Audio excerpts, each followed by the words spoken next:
Hi guys, welcome back to my TED Talk. I realized that I've been bashing people a lot lately, or let's say it better, I've been lecturing people a lot.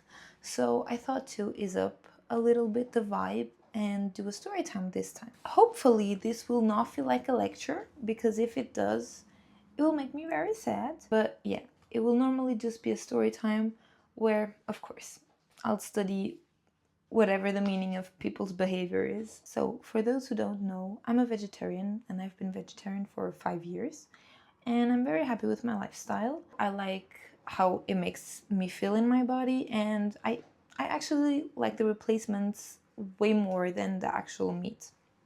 So, I'm good on my own. I'm actually okay. But some time ago, I was at a barbecue, and like every vegetarian, you bring your little fake meat with you so that they can just warm it up on the side and you can enjoy the rest of the day like every other person. So my patties were warmed up, people's meat was done, and we sat down to eat.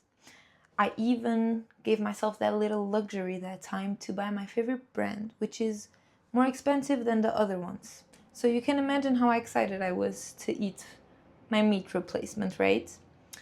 So I sit down, I look at it, I'm very happy. I take my fork and my knife and I cut into it. And as I was about to eat, I just hear something.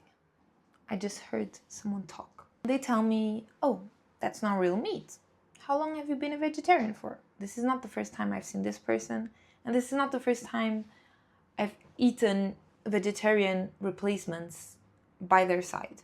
And I mean, of course, nowadays vegetarianism and other diets are on the rise, but there are still a lot of people that aren't confronted to it, and it's completely normal because if you're in an environment where everybody has the same meat eating diet, you're not going to be confronted to vegetarianism or veganism or anything else.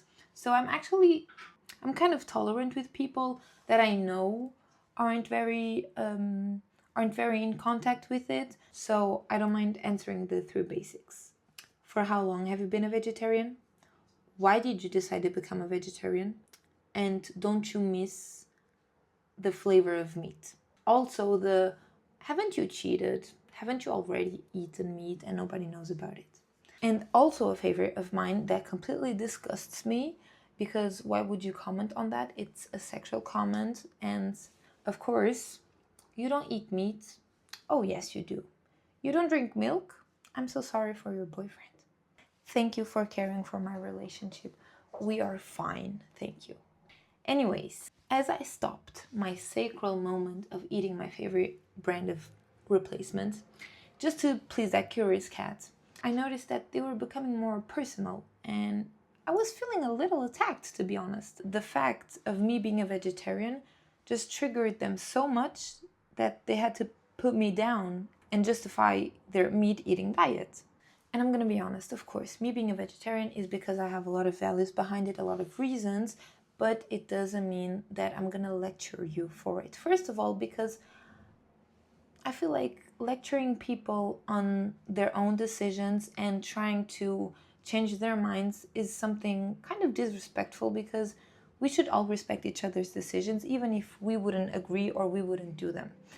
And second, because I'm just too lazy for it. I do what I feel good about, and I do what makes my mind at ease. And if you don't, that's your problem, actually. It's you who has to live with it. So I just don't go on and on about being a vegetarian and why you should do it. Anyways, this isn't the first time this has happened, and I know it won't be the last. But people that were there actually talked to me about it after.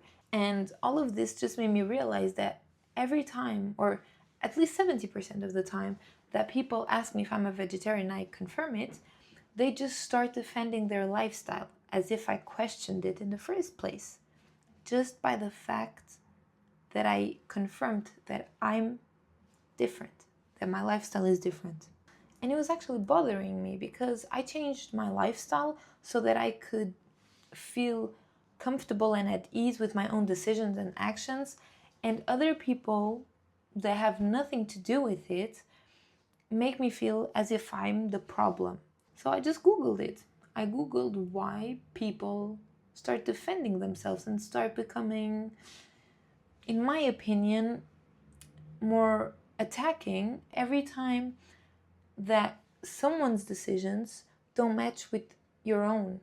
This could actually be implemented in everything, in a diet, in religion, in your lifestyle, in your hobbies, to be honest. So the reasons I found, that I will of course explain to you, can actually match all of these topics. But right now, this happened to me with vegetarianism, so that's what you're gonna hear about. First of all, you have the unspoken criticism.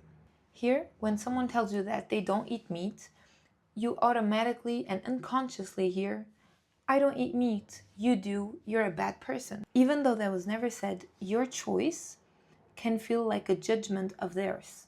The fact that you decided to change your lifestyle means that there is something wrong with theirs. Second of all, and this is a very popular term in psychology, is the cognitive dissonance. To try to explain it quick and easy, cognitive dissonance is the discomfort created by contradicting behavior. So here, you say you love animals. Everyone says they love animals, but you eat them.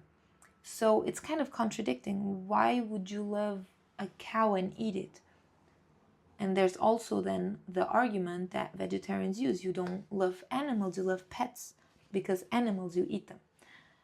But people don't like that argument. So they still say that they love animals, yet they eat them. That creates automatically the discomfort that you have, that you feel. And one way to reduce this discomfort is literally just by attacking the person that brought that feeling up to mind, that reminded you of it, instead of actually reflecting on that contradiction, reflecting on why you feel that way and what you could do to change it. The third reason would be defending your identity. Food isn't just nutrition, it's part of your culture, your family traditions, and therefore your personal identity. Someone who feels like their identity is being questioned will automatically react more emotionally than logically, and therefore kind of attack the person that for them is judging their identity. And last of all, you have the confusion between the words different and wrong. Us humans, we naturally seek validation for our choices. We want to be sure that we are making the right ones. Seeing someone live happily with a different lifestyle and different choices can feel threatening because it feels like your lifestyle isn't the correct one. But again, like I'm always repeating in my episodes, if everyone is living the right way, nobody is living the right way. So you shouldn't really give that much importance to match other people's right or wrongs, because in your eyes, something can be right that in other people's eyes, it can be wrong. To conclude all of this essay, I just feel like I wasn't really fascinated by the fact that somebody disagreed with vegetarianism and actually took their time to give arguments of why vegetarianism is wrong and is bad for the world, because we will always find people that will find negative in anything that you could say or you could do. So that wasn't really my problem. It was the fact that they needed to convince me wrong. The fact that they needed to tell me that what I was doing wasn't good, just so that they would feel better about what they were doing. I wasn't asking them to become a vegetarian. I wasn't criticizing them for eating meat. I simply answered a question they asked. I won't be debating on who's right or who's wrong, because I feel like this, just like politics or religion, it's very subjective, and it's something that is also very sensitive to touch. It's a topic that people will automatically feel very attacked for, and it's not what I wanted to pass on. I just wanted to be able to analyze people's behavior towards someone who chose to have a different lifestyle than the norm. So to come back to that barbecue, maybe it was never about my diet to begin with. It was about the discomfort that someone else's choices can create on us. And to finish this up, I'd like to ask you, why do we feel the need to justify our own choices when someone makes a different one? A choice that might never even interfere with yours.